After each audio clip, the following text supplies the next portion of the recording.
In this guide, I'm going to be showing you how to fix TikTok creator inbox if it's not showing. This is Miguel from JustBoz, and before we get into this guide, make sure to like the video and subscribe to the channel with all notifications on for more content like this. It really does help out the channel and we'd greatly appreciate it. If you have any questions, just ask them down in the comment section below. I'm going to be doing my best to reply to every single comment down there.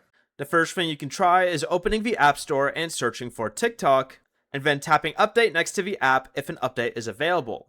Then go ahead and reopen TikTok and tap the inbox button at the bottom of your screen to check for the new creator inbox.